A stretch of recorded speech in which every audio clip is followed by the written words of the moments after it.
Hello YouTube, once again we are back with another video, and this time we are going to talk about weird shit.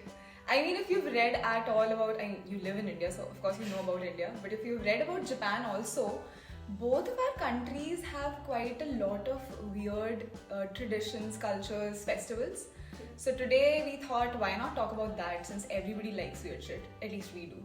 Yeah. So yeah, let's get into the video and see if you guys also knew about these festivals and traditions, etc. Okay, let's start with the first thing. Okay, let me ask you a question before we talk about that. Do you ever think about penises? So, if you do think about it, this is the perfect festival for you to enjoy. It's called the Penis Festival, and it's celebrated in Japan around spring, and it's all about male genitalia. The highlight of this festival is actually a parade where you have 3 huge penises on display, one black, one pink, and one wooden penis. I didn't know this. There are 3 different types of penises, and every time in every festival. Yeah, every festival they have 3 penises. I like the diversity angle of it all. Yeah, so the pink one was added really recently, and it's supposed to be for the LGBTQ community, so that they feel included. And the festival attracts about 50,000 people every year, and about 60% of them are foreigners. Yeah, I mean, not surprised. But the parade and all, it seems fun. But yeah, what about the black penis, pink penis, and wooden penis? What is the black and wooden penis? So the black iron penis, it's based on a legend that there was this woman and a devil just went inside her vagina. Okay. And whosoever she married, whenever they were trying to do the deed, the devil bit the penis of that person and they died. So this woman, she had like 2 marriages, it failed. So she went to a blacksmith, and the blacksmith created an iron penis for her, and the devil bit on that and it shattered his teeth and he went away. Yeah. Okay, let's move on to the next one, I think. So, the next festival, ritual, not sure, I think a ritual only, is from India. And what if you have a sick kid? What do you do?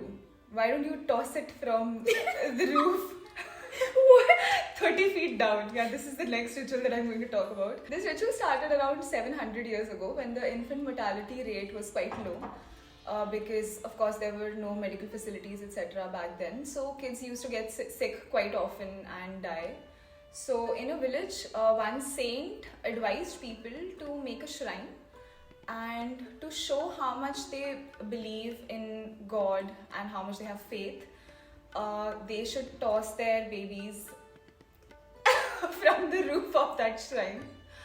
So one of the villagers actually decided to do that, and they built a shrine, and since his kid was quite sick, he decided, not he but like the villagers decided to throw the kid from the roof of that shrine.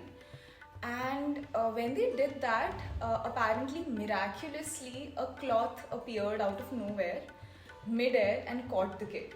Apparently God saved the kid. So this ritual is still in existence. People still do that. So whenever a new kid is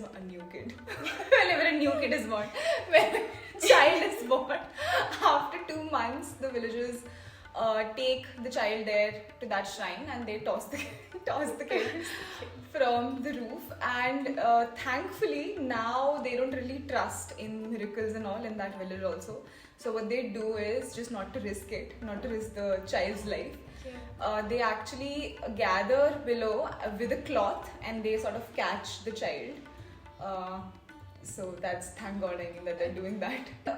It was actually banned in 2009, this particular ritual, because of human rights and child rights and all, of course. But people are still doing it in small villages of Karnataka and Maharashtra on a small scale. Okay, that was one weird festival, throwing your babies out the window. Yeah, when Not- your baby gets sick, just toss it out the window. And get a new one. Okay, let me move on to the next one. And again, I'm gonna ask you a question. Do you think about death? Do you have intrusive thoughts about death? You sound like the beer biceps guy. Do you ever think about death? I think Japanese people do it on an extreme level. They plan their death. Not as in plan the day they're gonna die or anything, but just plan what kind of coffin they want, how comfortable they want the coffin to be. So this is the next festival or tradition I'm gonna talk about. It's the Shirkatsu festival, which is Tried Before You Die festival. So what happens in this festival is every September or October, people would gather, about 5,000 people would gather, and they would try different sort of coffins, and they'll write the speech. Sounds so much fun. Yeah. Do they also do like the legal aspect of it? For example, properly writing wills and I don't think that asking the lawyers happens. and all. There are like vendors, Hmm. death business vendors Mm. present at this festival, coffin vendors and other. What a gothic job to have. Yeah, I'm a death vendor. yeah. So they're present Assistant of there. Grim Reaper. Yeah. So they're present there, but I don't think legalities happen a lot. Okay. It's just to give them the experience that this is how it's gonna be when you die. Part of it is because Japanese people are very considerate and they don't want to give trouble to anyone. Yeah. So I even think- after dying, they don't want to So be even burdened. after dying, they don't want to be a burden to anyone and maybe arrange everything before they die. So the next one is again from India, and this has to do with snakes. The only music that's playing in my head is.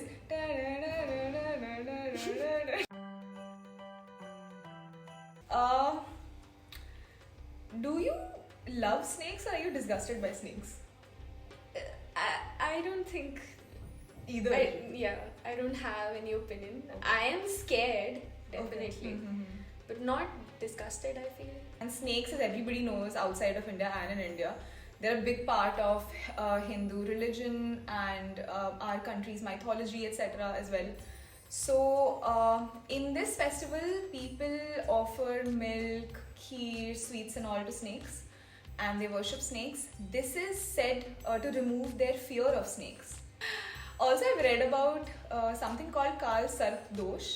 Kal Sarp is black snake, I think. I mean, I'm not sure what it is about, but it's a dosh that you have in your kundlis, in your natal astrological charts. And to remove that, people, like a person who has that, can go to offer some milk or something like that to snakes. Yeah, that is Nag Panchami. I mean, a lot of people actually offer milk to actual live snakes. Imagine if you have a fear of snakes and to get rid of that, you have to go near a snake and feed it milk. I can't imagine that. That's weird. Okay, moving on to the next one. Did you know about Hina Matsuri? Oh yeah, it's a really cute festival, I Yeah. think, of dolls and all, where Yeah. they celebrate the coming of age of Yeah. young girls, right? Yeah, so this next festival we are talking about is linked to Hina Matsuri, and you can see this in Shinjuku area of Tokyo. So in this festival in Shinjuku, you can stimulate your senses with the sight of beautiful women and some farts.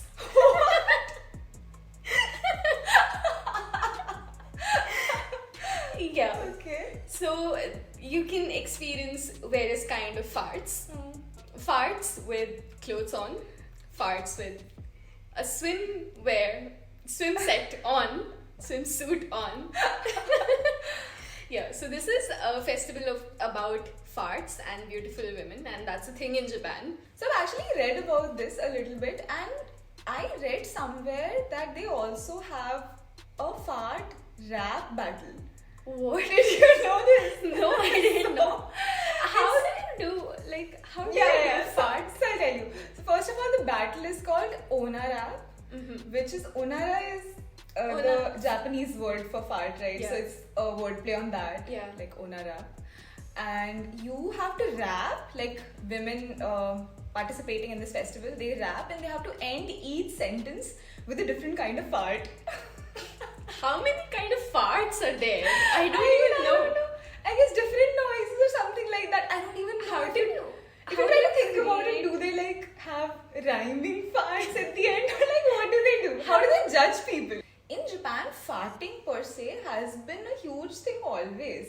Like, did you know there's art from Edo period where they show like people farting in different ways? I did not. Scrolls from Edo period, like art scrolls and all, and they depict people farting on each other, on animals and all. Apparently, it's not just like a fun little scroll sort of an art. It actually had deeper meaning behind it. So it showed political unrest in that time period, and By also farting? yeah. So you'll have to read about it to understand. But also pressure from the west, That like from the I mean, west. pressure I can understand from farts. It's such a strange way of showing pressure on a country. We are pressurized by the West. We'll show fart in our art. Fart. That sounds like that's a rap. Putting the art in fart. Okay, I think that was it Yeah. for today's video. And if you like farts, snakes, you have snakes in your life as friends. And if you like to throw babies out the window, And if you like penises. and if you like penises, like the video and subscribe to our channel and tune in for more funny content next week. Thank you. Bye-bye. Bye bye.